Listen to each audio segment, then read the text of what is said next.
Part of the reason I stayed and I've stayed here that not until recently, not until last week, did I ever feel that I could want to leave the country. Hmm. And that was because I felt I was cornered and I felt like there was nowhere to run. And I felt my life was at too much risk. But then beyond that, I felt useless to the community, that I'm supposed to be protecting the community and doing a lot of work. And if I am scared, then I am feeling useless. Whereas in the past, I was scared, but not to the point where I feel like I'm cornered.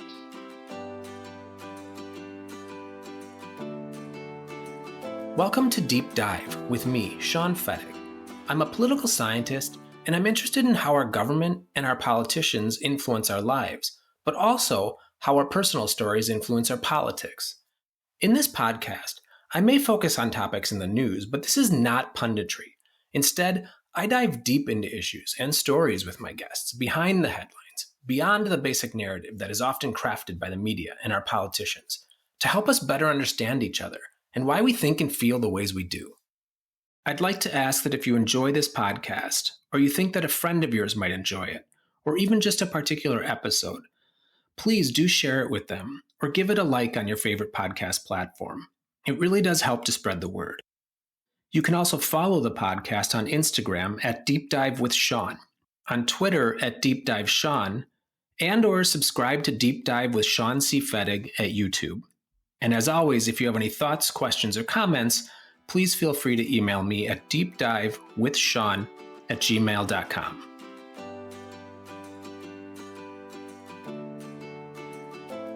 Last season, I dedicated a handful of episodes to queer rights in the United States, the threat that the contemporary Republican Party poses to the queer community, beyond just rights, but also physical safety. And it got me thinking, queer rights in other parts of the world are under even graver threat, and these stories often get lost in our own struggle in the States, and in the Western world generally. So today I'm talking to Dr. Frank Mugisha. He's the Executive Director of SMUG, which stands for Sexual Minorities Uganda, a support and advocacy organization for queer Ugandans that was recently shut down by the Uganda government. For his work, Frank was awarded the Robert F. Kennedy Human Rights Award and the Rafto Prize in 2011. In 2014, he was a nominee for the Nobel Peace Prize. In 2017, he was listed as one of Fortune magazine's world's greatest leaders, and this year, 2022, he was awarded the Civil Rights Defender of the Year award. In Uganda, gay sex is illegal, and depending on the charges levied, could carry the death penalty. In addition to harassment by government officials and law enforcement, mob violence is a very real threat in Uganda. This has led to the beating and murder of a number of Frank's friends and colleagues. Since SMUG was shut down, the government has waged a social media campaign directly targeting Frank, labeling him a groomer and pedophile, mirroring the same tactics that Republicans are employing in the States. As a result, it took a while to secure an interview with Frank, as he and his colleagues have received death threats in the past few weeks, and some have been attacked. I'll let Frank tell you the story. Let's do a deep dive. Frank Mugisha, thanks for taking the time to chat with me today. This really is an honor for me. How are you? I'm doing well. Thank you so much for having me. I'd like to start by talking a little bit about maybe the social landscape in Uganda, specific to, LGBT life, and get an understanding of what it's, generally like to be an LGBT person in Uganda, and then talk a bit about your own personal experiences, if you're open to it, as a gay man in Uganda, and how your advocacy work has evolved. And then maybe a bit about some recent developments that have restricted or further restricted gay life in Uganda even more. So generally, before we talk, I suppose, about you and your specific experiences, what is LGBT life like in Uganda? I mean, what does it mean to be gay in Uganda? Being gay in Uganda is, I would say it's different categories. So, for example, if you look at someone who is openly gay, like myself and my other colleagues who are, life is a bit different because you sort of have to live a different life where you can't do certain things that your age mates or your peers would be doing who are not openly gay. For example, you can't simply go to the market and shop on your own. You could get harassed or get beaten. You wouldn't know if you could get arrested over, made up charges, or, someone accuses you of something that is not even there, and then you could just get arrested. Or you couldn't know if you could get kicked out of your house by a landlord because they saw you on TV, or someone said something about you on social media. So for an activist and someone who is openly gay, you live a life where you don't know. You just have to watch your back all the time. And for majority of other queer persons who are just minding their own business, living their own lives, the fear is mainly around being outed in the newspapers. And when they get outed in the newspapers, what happens is then they have a lot to lose. They lose their friends, they lose their family, they lose their jobs. Some of them have to to live in fear because they even get worried of picking up a phone call from a friend or a family friend because the assumption is this person could have seen me in the newspapers. So for me, I believe that every person who is known or perceived to be LGBTQ in Uganda is at risk of either prison, being beaten, attacked, or being outed in the newspapers. So there's something inherent in what you're saying that I guess I want to get at, and this is a genuine question.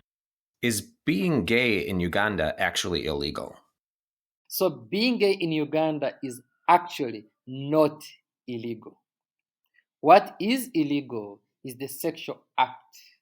So homosexuality is illegal in Uganda. That is the sexual act. But being gay and saying I am gay or I'm queer is not illegal. However, the law enforcers, that is the police, and the other law enforcers like the other security agencies, and then the Ugandan society at large interprets this law differently. They interpret it to mean that anything related to same sex is illegal. So, for example, myself and my organization were stopped from work recently. Like everything was shut down. We were shut down by the government. So, meaning the government interpreted the law that all our activities are aimed at having sex.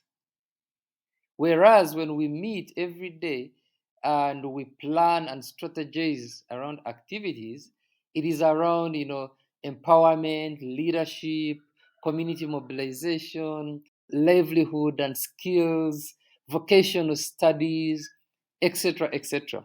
But the interpretation the government has given us is that you guys, every time you meet, you want to have sex. And then they shut us down. And then when we tried to organize Pride, I was violently arrested, tortured, and put in jail. The interpretation again was Pride is leading something illegal. And what is illegal in Uganda is the sex. Whereas we were in an open place. I don't think anyone was going to have sex on the streets. And then when we had a meeting, our meetings before even before SMUG was closed down, shut down by the government, our meetings were often raided by the police, raided by government officials, and stopped. And we went to court and sued the government officials for raiding our meetings. And we lost. Surprisingly, the courts also came back and said, well, when you guys meet, that is illegal because you are going to have sex. Because what is illegal here is the sexual act.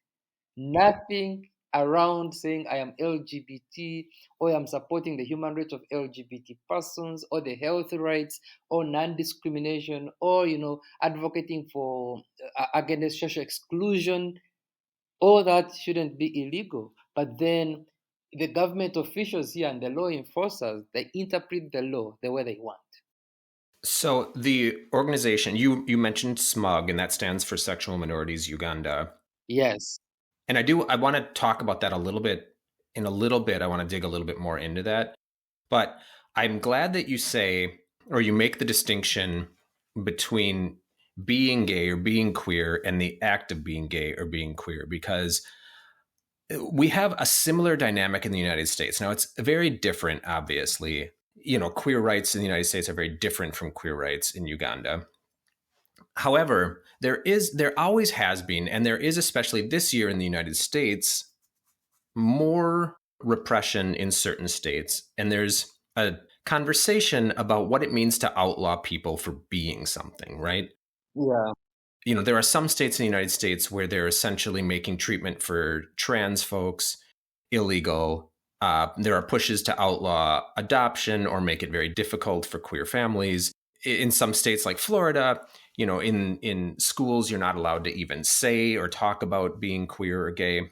And that can be interpreted as outlawing a person. If you tell somebody that everything about themselves and everything about who they are is something that's illegal, then essentially that person is illegal, right?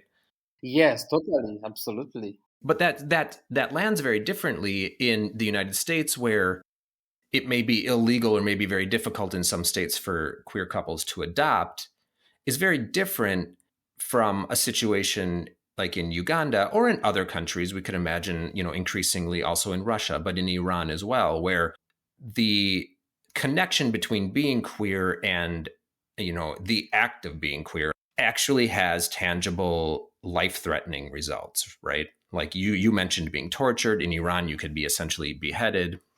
And I'm wondering if you could just talk about what it means to be outlawed as a person, or how do you draw that distinction and still lead a fulfilling life? I mean, it is quite difficult to be outlawed and then live a meaningful life. I mean, you live every day knowing that I am illegal. I am sort of not part of society. I am not accepted and I'm not wanted. And so you live in fear. And that's why you see that majority of queer persons in Africa and in Uganda here, they live in the closet, not because they want to be closeted, but because that is the only option.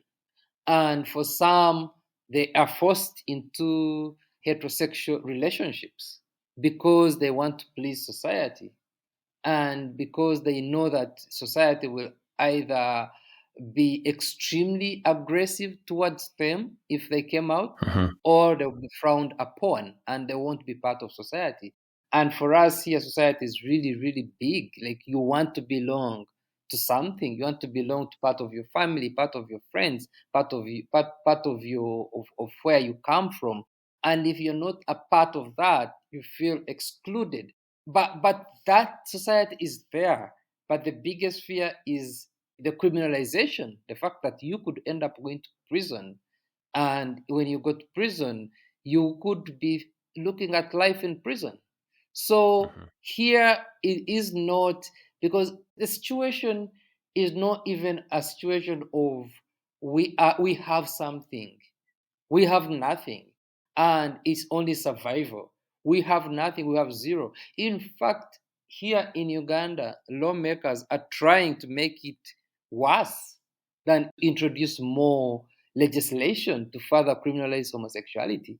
And we saw in 2009, they introduced one of the most extreme laws around the world on homosexuality that had a death penalty. And even years later, many legislators have been trying, as even as recent as a few weeks ago, to reintroduce another anti-gay legislation. So for the global south, and especially for Uganda and other places like Tanzania, Eritrea, Ethiopia, and of course Iran and Nigeria, the queer community, you can't even compare it to our friends, our colleagues in the Western world, because there is something to start from. There's some equality. Mm-hmm. For Mm-hmm. example, there are laws that will protect you from hate crimes. There is education on bullying LGBT persons in schools. Here, there is actually, they encourage bullying of LGBT Mm-hmm. persons in schools than education. If you're bullied because you're a queer person in school, you know what the school will do to you? The school will suspend the victim, will suspend you who has been bullied for being LGBTQ, they will chase you out of the school because they don't want to anything to do with homosexuality. Instead of protecting you, they will expel you from the school. So I'm glad you touch on this because this is something I've wrestled with in, like queer advocacy in the United States or in the Western world, which is, I guess I would characterize it as kind of an odd dynamic where relative to some other countries, and these are countries that you've mentioned, right? Like Nigeria, Russia, China, Iran, obviously Uganda, queer folks in the United States and Europe live pretty free lives, right? Relative. So on one hand, I sometimes feel that we're coming from a very strong place of privilege, focusing solely on expanding queer rights in these Western countries and rights at the end of the queer rights spectrum, while ignoring the fact that people in some of these other countries that we've talked about, including your own, Yeah. are literally existing under some threat of death, right, by virtue of just being queer. And so I guess I wonder, how does that land? How do you look at the Western world being so insular and focused inward on rights that are at the end of the spectrum? And then how can we support each other and respect what's happening in each of our countries as being important, but also recognizing the gravity that you're living in a very different and more dangerous situation than I'm living in? Thank you so much for that. Very few people ask me that question, and I've grappled a lot with, first of all, looking at the intersectionality of being queer and then being Black and being African, and then how does that then fit in with the international queer community, or rather with colleagues and queer persons in the Western world.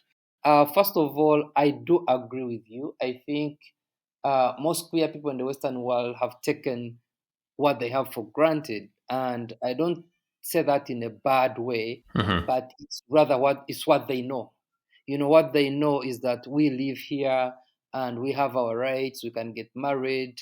We can adopt children in some cases. In some places, you can't. But then you've totally not taken time to look at what is happening in the global south.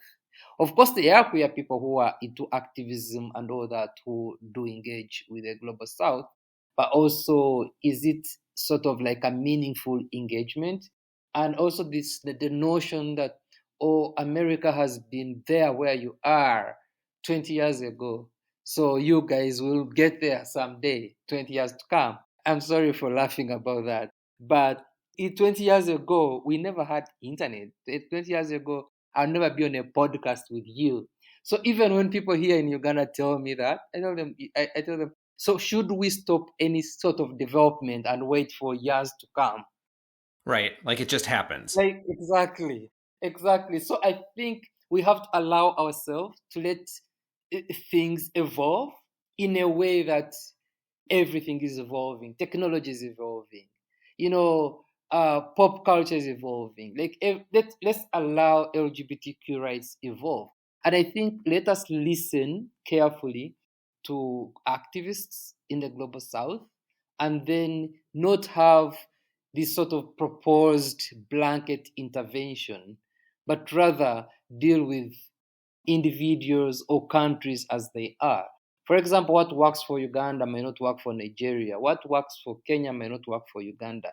And you realize that some countries that have got history of discrimination and abuse of human rights rather do also have an extensive abuse of LGBTQ rights. Mm-hmm. So I think looking at activists and genuinely saying, I really want to come in and support. There have been so many causes where the international community has come and worked together and moved the journey with Africa, with activists from Africa and the global south, and it has worked. I think that's what we need. We need to look at homophobia and transphobia and discrimination as a global issue, in the lens that wherever you are, you could face discrimination as an LGBTQ person, even if they are rights. So, for example, if you look at the US, where rights are being rolled back, Mm-hmm. you say, if the gains that have been made in the US can be rolled back, then what is happening to where there are no gains at all?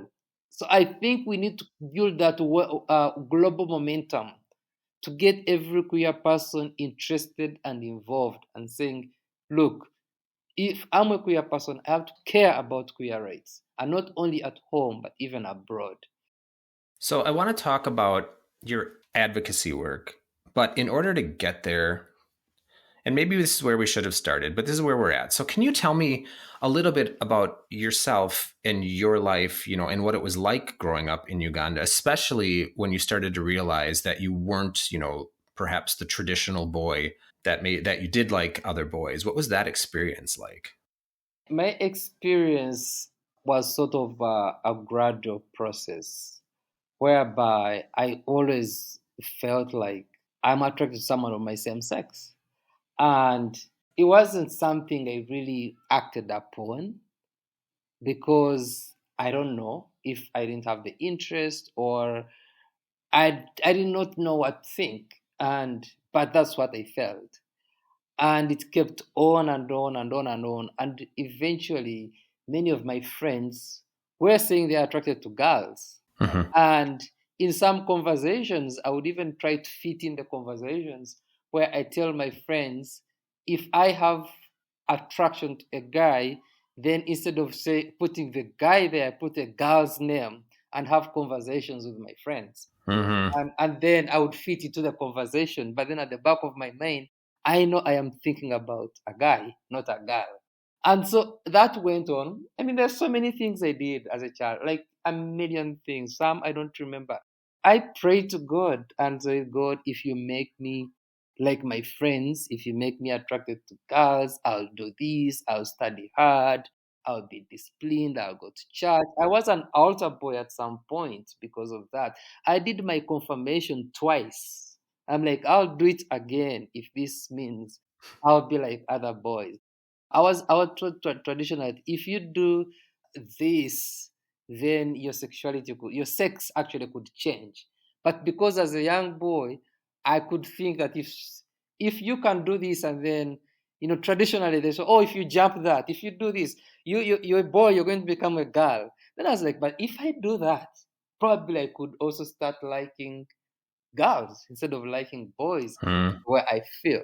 So I did a lot of that. I made bets with God. I could just leave my books. I remember some point vividly that I could leave my books on the table and say, if I find them gone or somewhere else, then my sexuality has also changed. Like I'm making so many bets. Would pray, and they have that moment that they tell you, could you pray for anything you want or every person? I'm sure many of my friends were praying for good grades, probably some nice clothes or an outing, but I was praying for only one thing. Can you make me like my all my other friends? So definitely that did not happen. That did not change. So I started talking about it in a positive way. Like if there was a debate around homosexuality, I would be supporting it. I would be saying, look, why? Like let people. I remember one time, I think one of my classmates asking me, "Are you speaking out of experience?" Mm-hmm. I hadn't even had sex or had any involvement with anyone, and I wasn't shy. I was like, "Why are you asking that?" So that stayed there. But there's so many occasions where when I had the chance to talk about sexuality, I would talk about that. And then I wouldn't say that I thought I was the only one. No.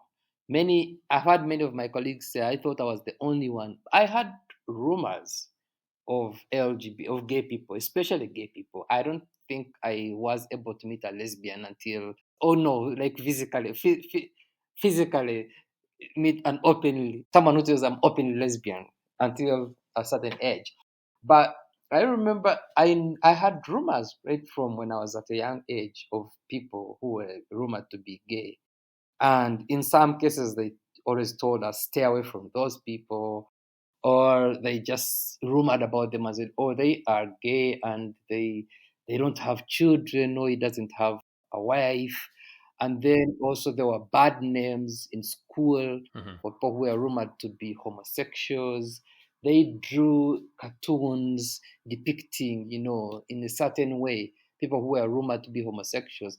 And I had rumors of people who had been suspended and chased out of school for homosexuality. So I knew about it. I knew there were people like me, but I did not know that they existed in any way positive. It was all negative. It was all negative. What I read, what I saw. I remember reading a book, a magazine, where they said the title was "The Making of Homosexuals," and someone was saying how they had, now that I'm old, I believe a relationship with someone else. And I think because the person they were dating was, they were both closeted. So the other person left like the relationship and got married to a woman. And this person was so heartbroken. But the way it was written, it was sort of like, that's how homosexuals are made. Like someone older than you entices you into this. Hmm. And then I was like, oh, wow, this person, I wish I could meet them.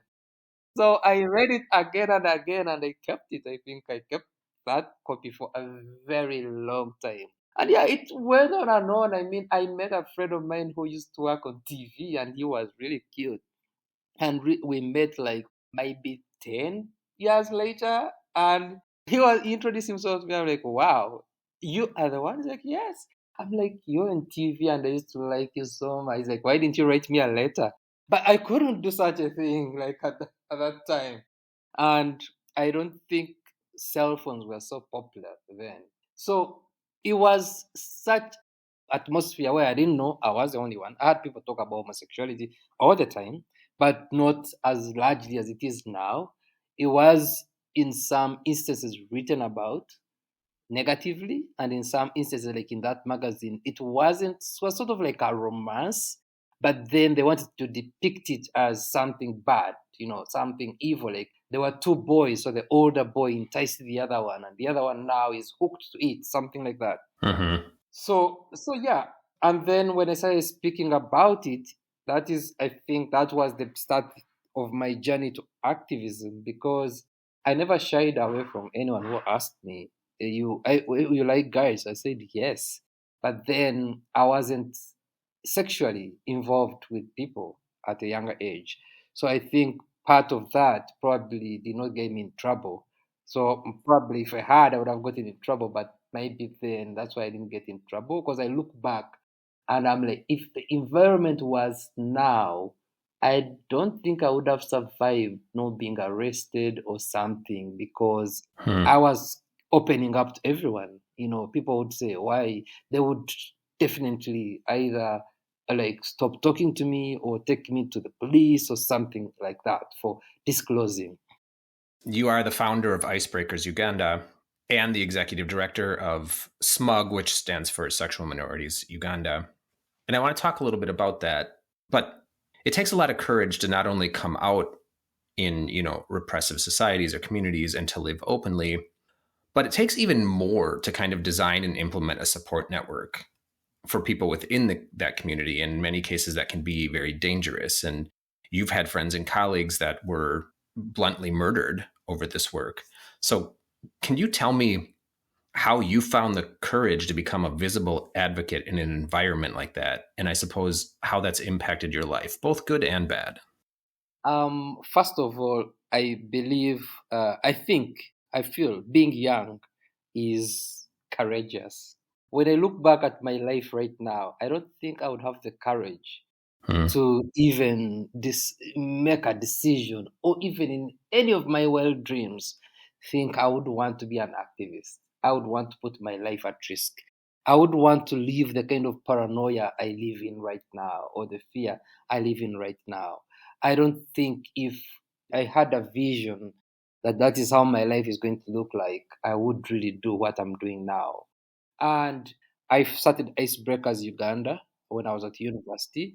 And then SMAG was more of a political group that was doing a lot of the advocacy. And Icebreakers was more of a social group supporting especially young gay men coming out of the closet. And a social group really for people, like minded people, to meet and talk, instead of me talking about a girl, putting a boy, putting a girl in a position of a boy, Mm-hmm. rather putting there an actual boy this time. So that was the idea, you know. And then we had most of my friends had many of our names in their phones saved as girls. So if you call and say anything romantic or something, then you appear as a girl on the other side, so they don't get caught. But yeah, and then gradually I got involved with SMUG because SMUG reached out and said, "Oh well, we heard about your work and what you're doing, so come and work with us." I was hesitant because I never really thought about this whole politics around that, but the part of me inside wanted to speak out, which I was already doing, speaking out. So then I joined SMAG.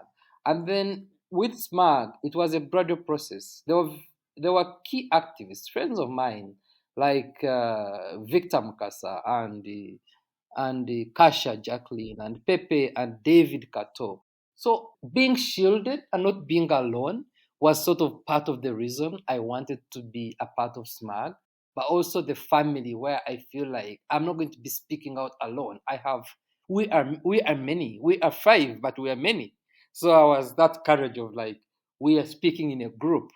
Sort of I wanted to be there in that space because I also wanted to offer what I can offer to the community as me.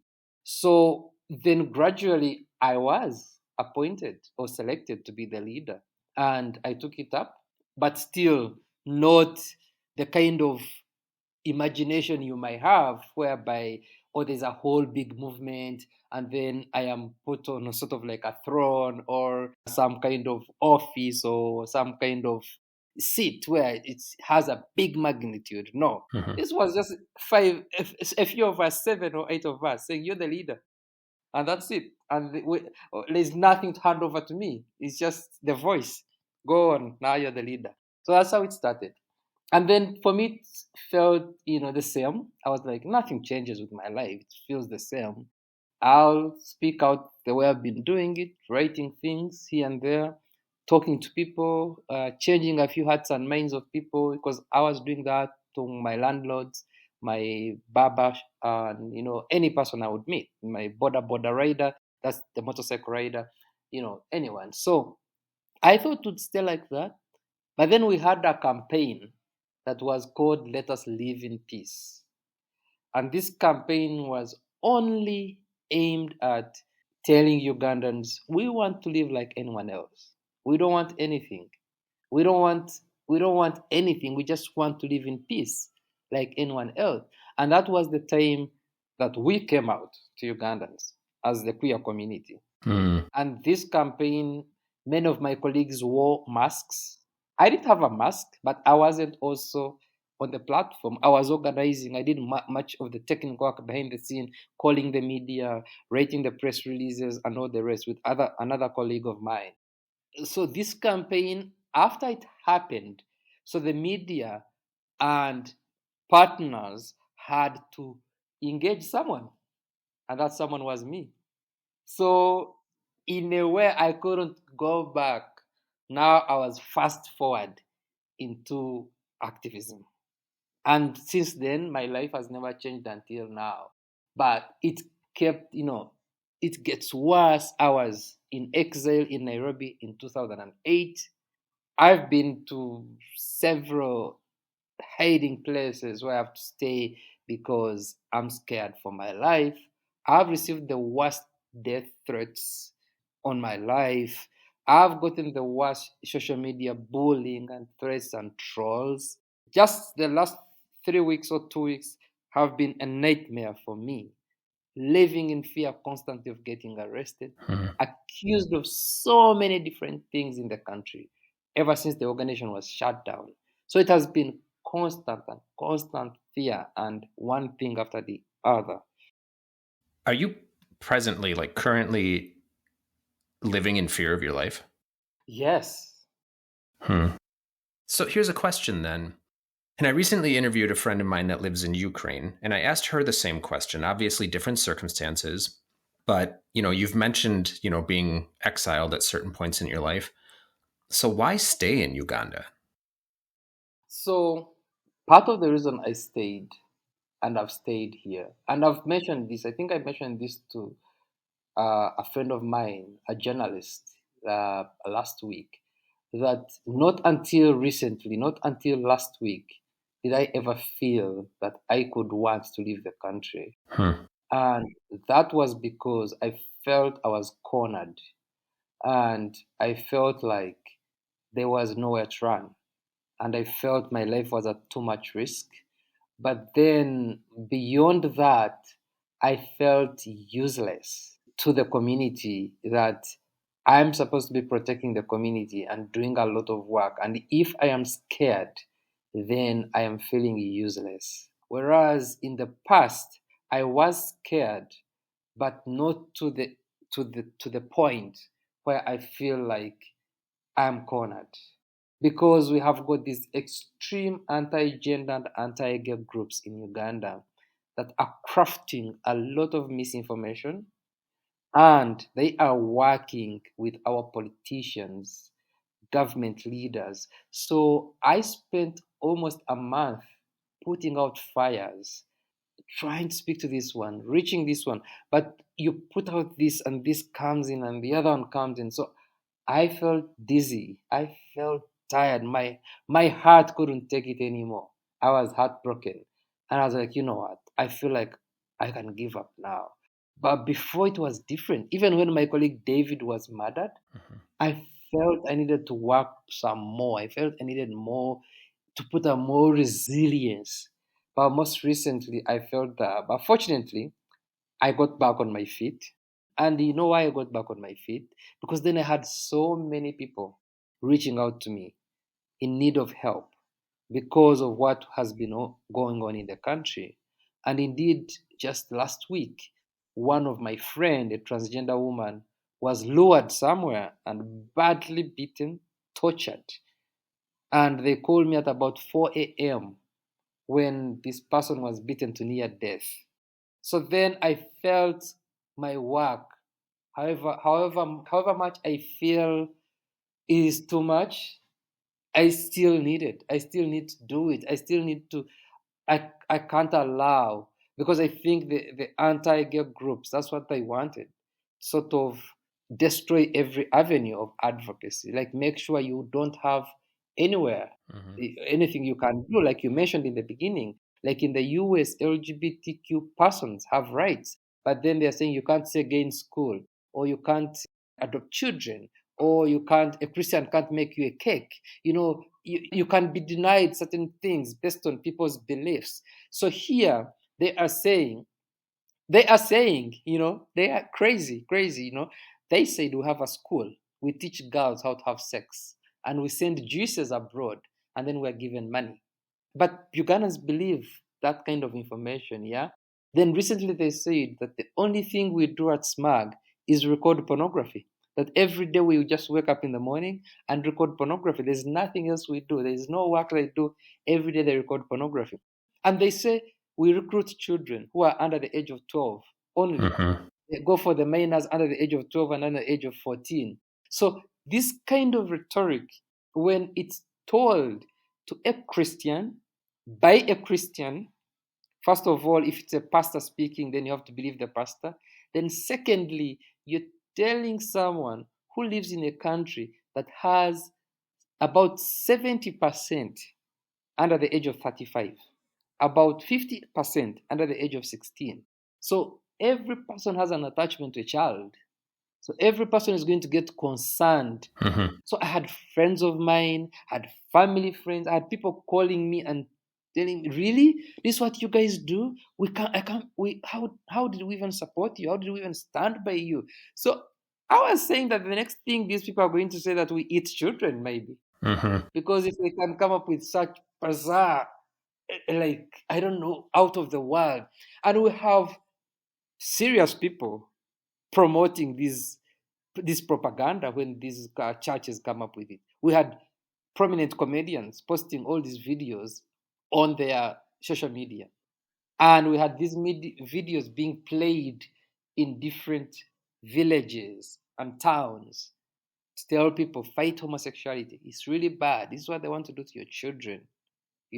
So it made my life so difficult. And I was hurt.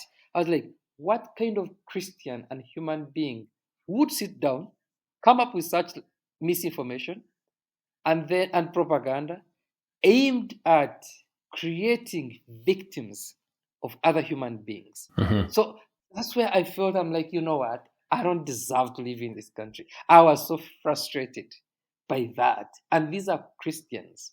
These are Christians, people we are supposed to go and listen to at church. And I'm a Christian Mm-hmm. and I'm a practicing Catholic. So I was hurt as a Christian, but hurt as a Ugandan. I'm like, even though I don't agree with someone, I would not do something that would put their life in jeopardy at any cost. I wouldn't. Mm-hmm.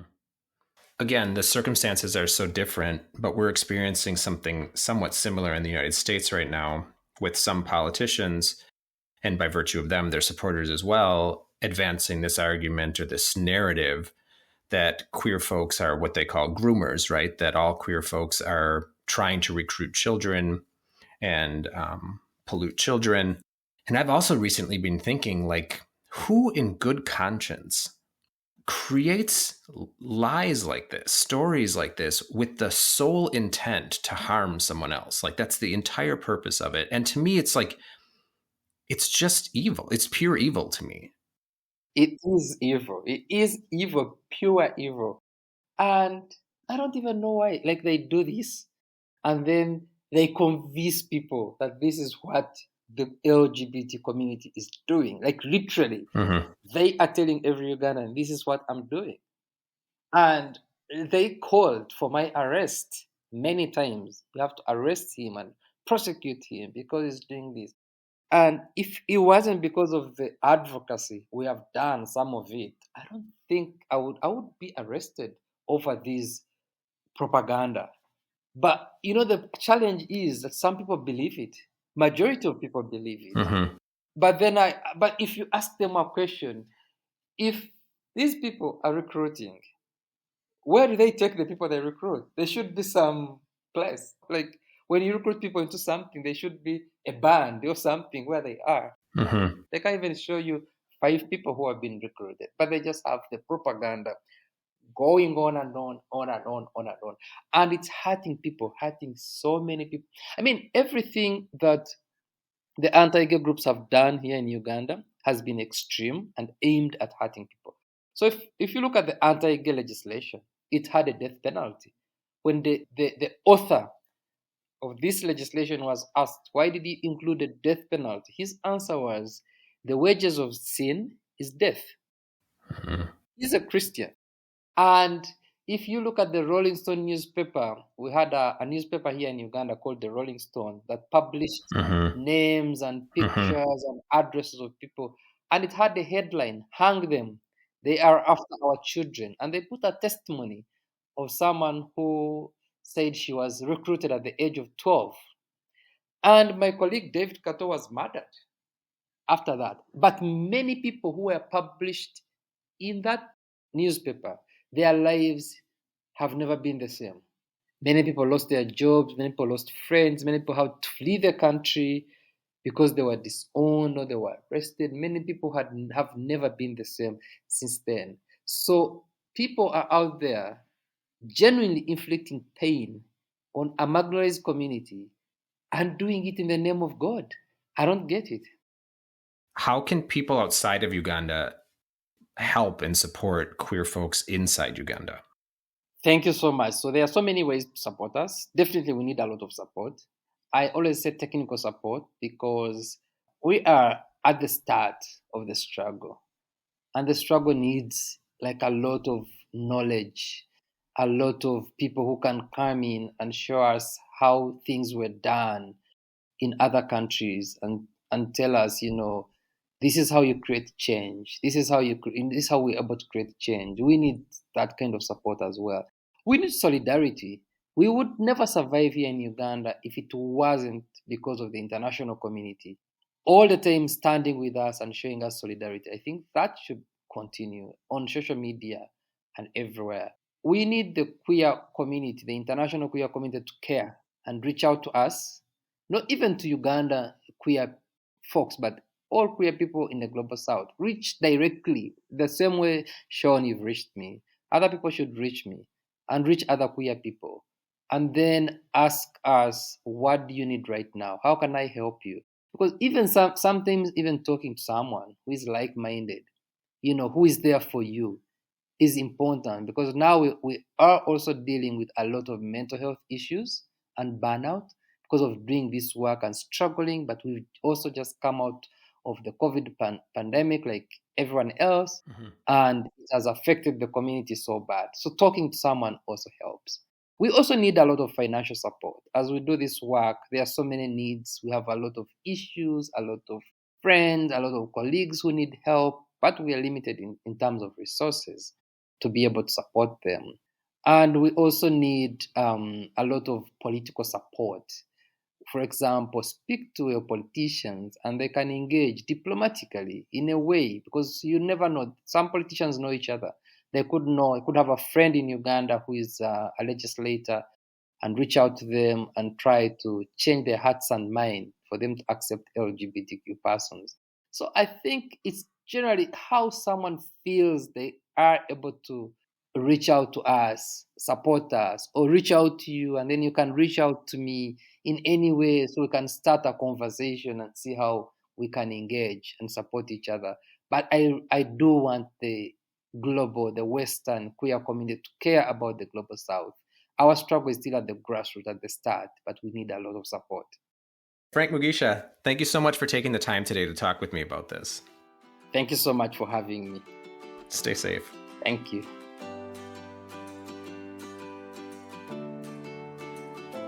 Since our interview, I have maintained contact with Frank, and his situation has only grown more dire.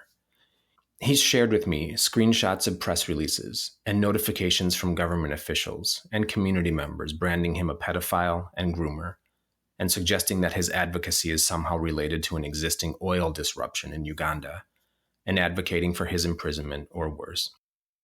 Frank has received death threats and fears for his life. Following our interview, I reached out to United States Senator Tammy Baldwin and her office to inform them about Frank's situation and also gather some information about the asylum and refugee process in the United States. I'd like to thank Senator Baldwin and her team for providing both information and assistance.